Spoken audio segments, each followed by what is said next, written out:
जय श्री कृष्णा दोस्तों। अष्टावक्र गीता के दूसरे प्रसंग में राजा जनक कहते हैं, अहो अहम नमो मह्यम विनाशी यस्य नास्ति में ब्रह्मादि स्तंभ पर्यंतम जगन्नाशेपि तिष्ठतः। अर्थात मैं आश्चर्यमय हूँ, मुझको नमस्कार है। ब्रह्मा से लेकर तृण पर्यंत जगत के नाश होने पर भी मेरा नाश नहीं है। वे कहते हैं कि अहो अहम नमो मह्यम, मैं आश्चर्यमय हूँ, मुझको नमस्कार है। विनाशी यस्य नास्ति में, जगत के नाश होने पर भी मेरा नाश नहीं है। ब्रह्मादि स्तंभ पर्यंतम, ब्रह्मा से लेकर तृण पर्यंत तक जगन्नाशेपि तिष्ठतः, जगत के नाश होने पर भी मेरा नाश नहीं होता है। राजा जनक आत्म तत्व की विशेषता बताते हुए कहते हैं कि मैं आत्मा होने से नित्य हूँ, अतः ब्रह्मा से लेकर तृण पर्यंत समस्त जगत का नाश हो जाने पर भी मेरा नाश नहीं है, क्योंकि मैं उस ब्रह्म स्वरूप आत्मा हूँ, वह चैतन्य स्वरूप आत्मा हूँ जिसका कभी नाश नहीं होता है। मैं आश्चर्यमय हूँ। जब संपूर्ण सत्ता का आधार मैं ही हूँ तो मैं और किसे नमस्कार करूं? अतः मेरा मुझको ही नमस्कार है। यह ब्रह्म पारमार्थिक सत्ता है, इसे किसी ने बनाया नहीं, बल्कि इसी से सब बने हुए हैं। संपूर्ण जगत बनने पर भी उसकी पूर्णता में कमी नहीं आती है।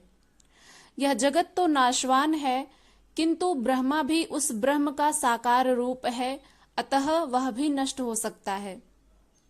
यह संपूर्ण सृष्टि जिस प्रकार से नाशवान है और ब्रह्मा जो उस ब्रह्म का साकार रूप है, हमने पिछले वीडियो में पढ़ा था कि ब्रह्म का स्वरूप निराकार, अव्यक्त, असंभूत है, उसका कभी नाश नहीं होता।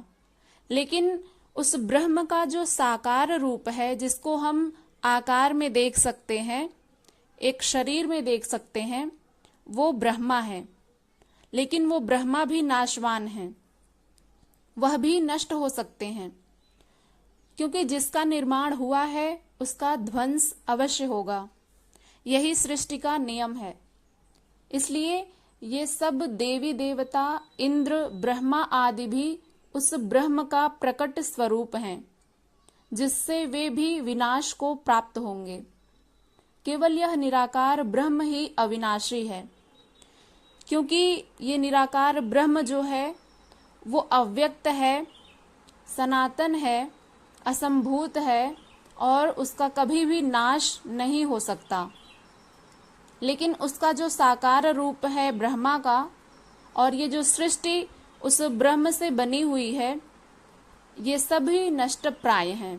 सभी देवी देवता, इंद्र, ब्रह्मा आदि भी उसी ब्रह्म का प्रकट स्वरूप हैं, जिससे वे भी विनाश को प्राप्त होंगे। केवल यह निराकार ब्रह्म ही अविनाशी है, जिसका कभी नाश नहीं होता।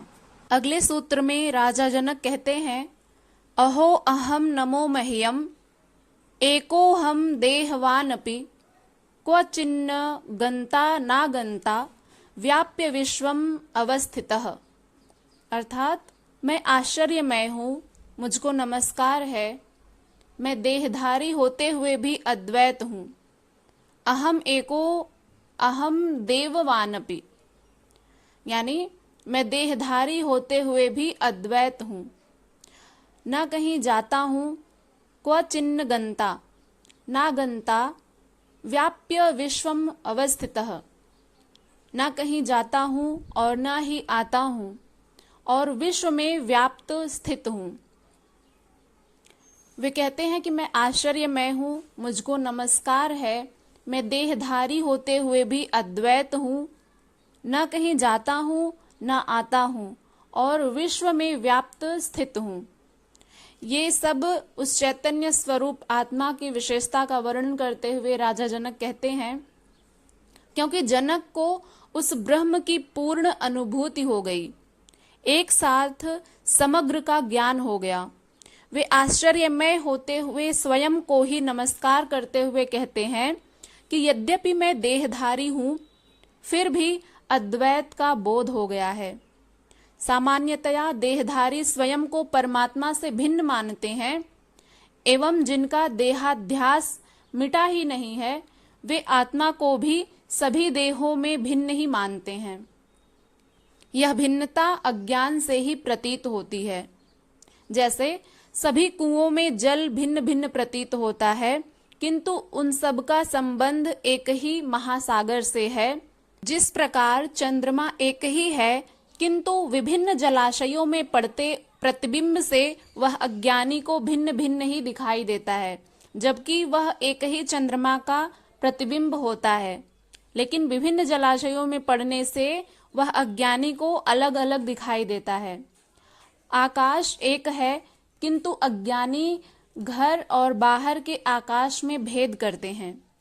इसी प्रकार अज्ञानी ही सुख दुख, राग विराग, ममता, आसक्ति, जन्म मृत्यु, पुनर्जन्म आदि को लेकर आत्मा को भिन्न भिन्न मानते हैं, जबकि ये सभी गुण शरीर एवं मन के हैं, जो अज्ञानवश आत्मा पर आरोपित कर दिए गए हैं। ये आत्मा के धर्म नहीं है। आत्मा तो अद्वैत ही है, एक ही है, जो सब में समान रूप से व्याप्त है। इसी का वर्णन श्रीमद् भगवद गीता में भी आता है, जहां पर भगवान श्री कृष्ण अर्जुन से कहते हैं कि ये जो मोह, ममता, ये आसक्ति, जन्म मृत्यु, ये सब शरीर के तथा मन के गुणधर्म होते हैं। आत्मा का गुणधर्म ये नहीं है। उसके गुणधर्म इससे भिन्न हैं। जो सब में है, जो आत्मा अद्वैत है, एक ही है और सब में समान रूप से व्याप्त है तथा इन सभी गुणधर्मों से परे है।